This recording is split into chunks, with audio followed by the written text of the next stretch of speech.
नमस्कार। क्या बिहार के चुनाव में प्रशांत किशोर नहीं है? लोग कहते हैं कि प्रशांत किशोर ने 2020 चुनाव में दिलचस्पी नहीं दिखाई और वो वेस्ट बंगाल के चुनाव में व्यस्त हैं और वहाँ ममता बनर्जी के लिए काम कर रहे हैं। लेकिन हमने आपसे बार बार कहा कि देखिए, प्रशांत किशोर पूरी तरह से बिहार के चुनाव में इन्वॉल्व हैं। बार बार ये बात हमारी तरफ से कही गई है कि प्रशांत किशोर बिहार चुनाव में हैं और पूरा इंटरेस्ट ले रहे हैं बिहार के चुनाव में। वो सामने नहीं हैं, लेकिन पर्दे के पीछे वो अपना सारा काम कर रहे हैं। बताया ये गया था कि चिराग पासवान की जो भी स्ट्रेटजी बन रही है उसको प्रशांत किशोर बना रहे हैं। चाहे वो जनता दल यूनाइटेड के खिलाफ उम्मीदवार खड़ा करने की बात हो या फिर एनडीए से बाहर आने की बात हो, इसमें प्रशांत किशोर की सलाह चिराग पासवान के माथे पर ज़्यादा बैठी है। और एक डिसीजन हुआ कि नहीं, अगर हम इस तरह से चलेंगे तो नीतीश कुमार को सत्ता से हम बेदखल कर सकते हैं। तो प्रशांत किशोर की उसमें भूमिका थी। देखिए, आज तक चिराग पासवान ने इन सवालों का कोई खंडन नहीं किया है कि प्रशांत किशोर पर्दे के पीछे उनको समर्थन दे रहे हैं।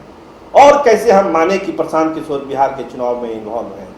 देखिए, एक फेसबुक पेज है बात बिहार की, एक साइट है जिसको प्रशांत किशोर ने लॉन्च किया था फरवरी के महीने में, इसी साल फरवरी के महीने में। और उन्होंने कहा था कि वो बिहार के चुनाव में खूंटा गाड़ के रहेंगे और नीतीश कुमार की जो नाकामियां हैं उसको वो उजागर करेंगे।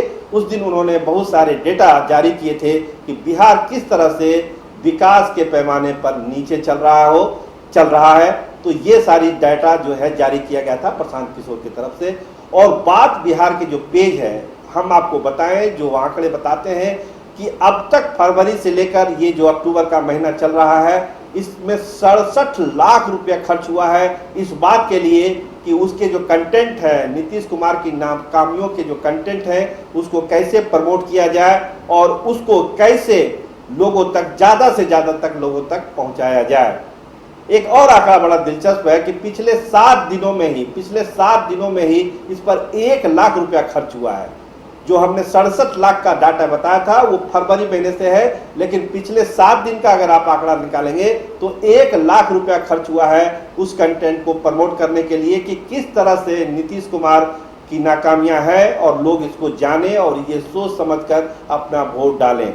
तो प्रशांत किशोर किसी न किसी रूप में वर्चुअल वार कर रहे हैं नीतीश कुमार पर। सामने नहीं है, लेकिन पर्दे के पीछे कैसे जनता दल यूनाइटेड को नुकसान पहुंच सकता है, नीतीश कुमार की चुनावी संभावनाओं पर ग्रहण लग सकता है, इसकी पूरी रणनीति वो तैयार कर रहे हैं। और जिस तरह के ये आंकड़े हैं उनके बात बिहार की पेज की, ये बताता है कि डेली पर डे वो बिहार के चुनाव को काफ़ी माइन्यूट मॉनिटरिंग कर रहे हैं, एक एक चीज़ की जानकारी ले रहे हैं।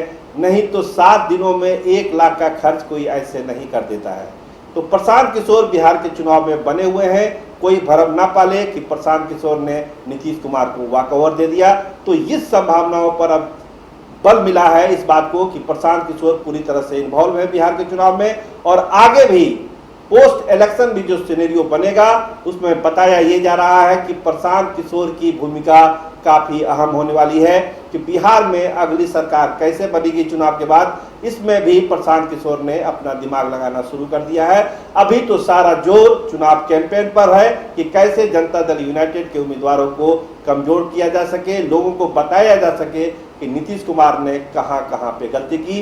तो प्रशांत किशोर वर्सेस नीतीश कुमार जारी है 2020 के चुनाव में। तो चुनावी चाल के लिए अभी के लिए इतना ही। कैमरामैन राहुल आज के साथ मैं सरोज सिंह, धन्यवाद, नमस्कार।